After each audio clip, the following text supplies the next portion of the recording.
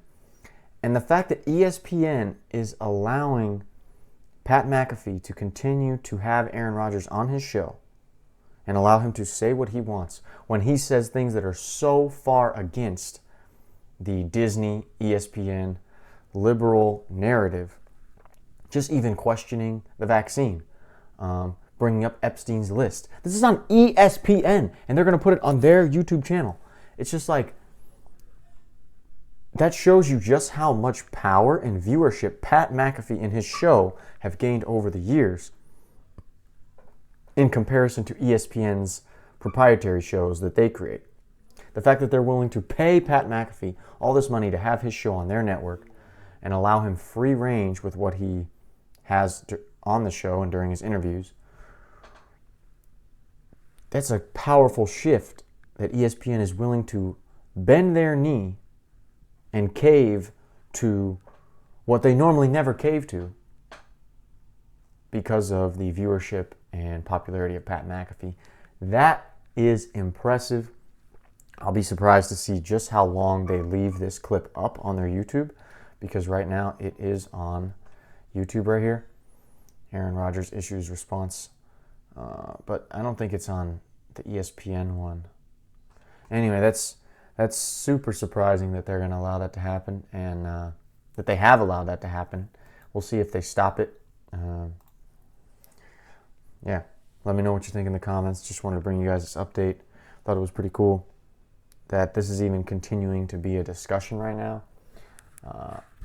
Yeah, I think there's one other clip I'll show you guys. Mentioned ivermectin being horse-based and pushed that whole narrative for a long time. He gave a platform to one of the biggest spreaders of misinformation during the COVID times, Dr. Fauci. So in my opinion, he ripped me about the vax, and that turns out to be an L on many occasions, because the vax was not safe and effective like we were told that it was in the beginning. There are a lot of injuries now that we've seen related to the vaccine. So in my opinion, you went after me. That's fine. You're a comedian. Go for it. Not offended, but that was an L. Yeah, he's calling out Jimmy Kimmel for all the BS that he spread and promoted. Yeah, I mean, I just wanted you guys to see that last clip. Very true. At least he's keeping it real. Jimmy Kimmel will have his little audience and have his little BS people in the comments, but you'll see just how many people in the comments section on Jimmy Kimmel's videos and different things they don't support that stuff. Yeah, he's not as popular as he tries to portray himself to be. If you look, like, even on his own page right here, people are posting about the times he's been offensive when he tries to be the politically correct king. Yeah. Anyway, enjoy. Maybe I'll make another one. See what type of drama continues to unfold. Peace.